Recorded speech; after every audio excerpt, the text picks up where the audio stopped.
Bombshell allegations and strong reactions are emerging following the deaths of former Virginia Lieutenant Governor Justin Fairfax and his wife, as investigators and sources piece together the events leading up to the tragedy. In the aftermath, Nancy Erica Smith, who represented one of Fairfax's accusers, issued a statement expressing sympathy for the couple's children. Speaking with the Post, she described the situation as horrific, particularly given that the children were inside the home. At the same time, she pointed to what she called long-standing concerns about Fairfax's behavior. Smith said there had been decades of signs of anger and mistreatment of women, and urged greater responsiveness when such allegations are reported. Fairfax faced allegations of sexual assault in 2019. Meredith Watson accused him of rape dating back to their time as students at Duke University. Fairfax denied the allegation, maintaining the encounter was consensual. No criminal charges were filed in the case. At the time, Fairfax mounted a strong legal response, hiring attorneys associated with high-profile cases, including those connected to Supreme Court nominee Brett Kavanaugh. He also threatened legal action against media outlets that reported on the accusations. Following the controversy, Fairfax's political and professional trajectory changed significantly. He did not advance further in public office and later attempted to rebuild his career through private legal practice. However, according to one of his pals, he struggled to secure consistent work. Financial records previously reported show a steep drop in income, from more than $400,000 in 2023 to just $11,000 in 2024, and no reported income by late 2025.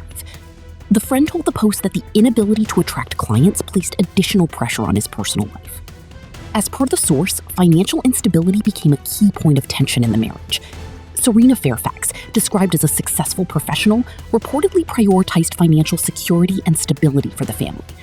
According to the pal, the decline in Fairfax's income contributed to a breakdown in the relationship. The couple had been going through a divorce, with disputes over finances, property, and family responsibilities. While some sources point to a pattern of troubling behavior, others have pushed back on that characterization. The insider described the fallout from the 2019 allegations as a concerted effort that severely damaged Fairfax's career and reputation. They suggested the controversy played a central role in his professional decline.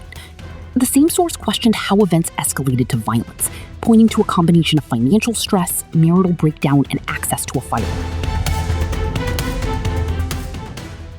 Former Lieutenant Governor Justin Fairfax shot and killed his wife inside of their home, and then shot and killed himself.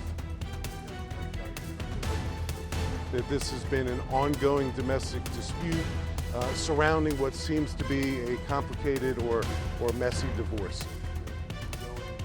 From what I understand in this early stage, former Lieutenant Governor Fairfax was recently served some paperwork associated with an upcoming court proceeding that apparently led to this incident last night. Both of their children, teenagers, the boys older than the girl, were in the house when it happened.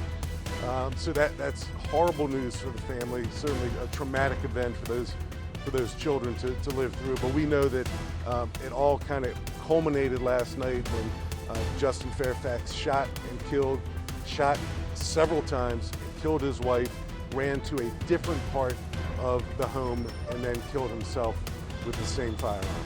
To this location in January of this year, Mr. Fairfax calls the police and alleges that his wife assaulted him. We responded to that scene. There are several cameras set up inside the house. Apparently, Mrs. Fairfax, at some point during these divorce proceedings, set up a lot of cameras inside the home. We reviewed those cameras, and we corroborated that the alleged assault never occurred. So there was no arrest made, there was a report written, but the allegation that Mr. Fairfax made in January that Mrs. Fairfax assaulted him was proven to be untrue. Well, certainly this is a high-profile family. At one point in time, I think it's fair to say that Justin Fairfax, before he was Lieutenant Governor, while he served as Lieutenant Governor, and even afterwards, was a rising star politically, not just in Northern Virginia, but in Virginia. So it's high profile in nature, it's tragic in nature, certainly a fall from grace for a relatively high-profile family that seemingly had a lot of things going in their favor. So tragic for the children to lose both parents. Extra tragic for them to actually be in the home when it occurred. So yeah, there's a lot going on, and